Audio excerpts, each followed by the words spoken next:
등짝을 보자. 안녕하세요, 등짝 피규어의 락발입니다.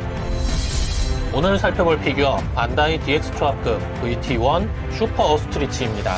초시공 요새 마크로스에 등장하는 훈련기라는 설정인데 작중에서 히카루가 민메이를 태우고 놀러나가기도 하고 히카루와 미사가 조난당했을 때 타고 있던 그런 기체입니다. 이걸 제품화해줬다는 것은 앞으로 엘린트 시커도 DX 초합금으로 제품화를 해줄 것이라는 기대를 품어도 되는 것이겠죠? 그럼 빠르게 개봉하겠습니다.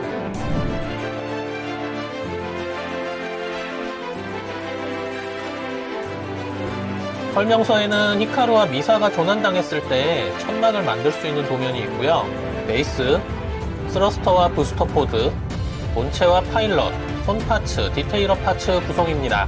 본체는 VF1 시리즈와 거의 비슷하고요. 인테이크 커버, 메트로이드 디테일러 파츠, 히카루와 민메이, 히카루와 미사, 파일럿이 4개나 들어있는 게 특징이네요.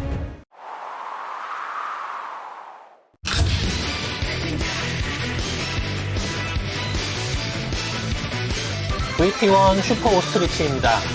전체적으로 베이지와 오렌지색이 조합되어 나는 훈련기다 라고 강하게 어필하는 색조합이고요. 기본적인 형태는 VF1과 거의 비슷합니다. 역시 근본 디자인이 가장 잘 나왔다는 느낌이고요. F14 통킷을 연상시키는 이 디자인은 지금 봐도 질리지 않는 멋진 디자인입니다.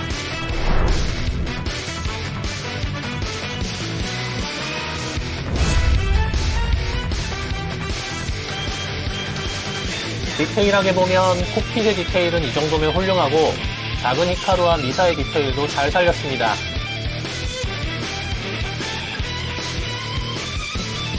기수 부분의 화려한 마킹들이 반다이 마크로스 최고급 라인업임을 말해주고 있고요. 랜딩 기어와 에어 인테이크 디테일도 좋습니다. 엔진 쪽의 디테일도 감상하시죠.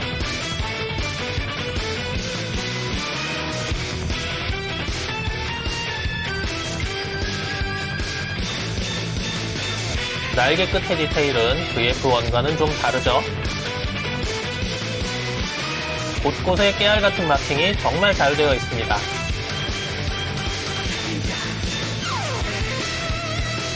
슈퍼파츠를 달아준 모습입니다. VF1의 슈퍼파츠와는 달리 좀 더 둥글둥글한 디자인이 특이합니다. 훈련기이기 때문에 완전 비무장인 기체여서 무장이 없이 순수한 부스터와 스러스터입니다. 건포드도 없어요.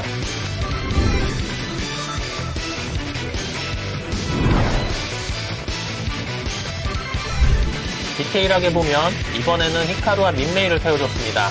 역시 디테일이 좋습니다. 스러스터는 전후 방향으로 배치된 것이 급가속, 급감속을 위한 것인가 싶고요. 부스터 포드에도 스러스터가 달려있습니다. 부스터 노즐의 디테일도 상당히 좋고요. 오른쪽에는 안테나도 달려있습니다. 부스터의 메인 노즐은 이렇게 가동이 되죠. 더워크 모드입니다. 팔을 펴지 않은 형태로 작중에 등장하는데 이 형태가 타조 같다고 오스트리치라는 이름이 붙었다고 합니다. 더워크 상태에서의 자립은 잘 되고요. 다리만 나온 형태도 상당히 매력적입니다.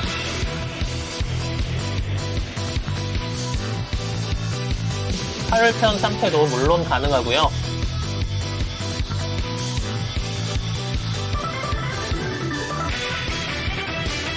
VF1과는 다른 점이 VF1은 수직 미익을 완전히 접게 되어 있는데 VT1은 수직으로만 접히고 그 상태로 등에 꽂게 되어 있습니다. 메트로이드 형태입니다. 제대로 된 머리가 없는 것이 특징이네요. 그 외에는 VF1과 큰 차이가 없습니다. 자립 물론 잘 되고요. 머리 옆에 있는 레이더 부분을 만지다가 파손되어서 마음이 좀 아픈데요. 여러분들은 주의해서 만지시기 바랍니다. 훈련기라서 스컬마크는 없네요. 오늘 살펴본 반다이 DX 초합금 VT1 슈퍼 오스트리치 피규어 어떠셨나요? 무장도 없고 제대로 된 머리도 없어서 좀 심심할 수 있겠다 싶지만 부스터 파츠가 실하게 들어있고 파일럿이 4개나 들어있어서 꽤 마음에 들었던 피규어였습니다. 곧 엘리트 시커도 나오겠군. 이런 말씀을 드리면서 오늘 리뷰 마무리하겠습니다. 가차에서 스태츄까지, 건담에서 미소녀까지 온갖 재밌는 피규어는 다 소개하는 등짝 피규어. 구독, 좋아요, 알림 잊지 마세요.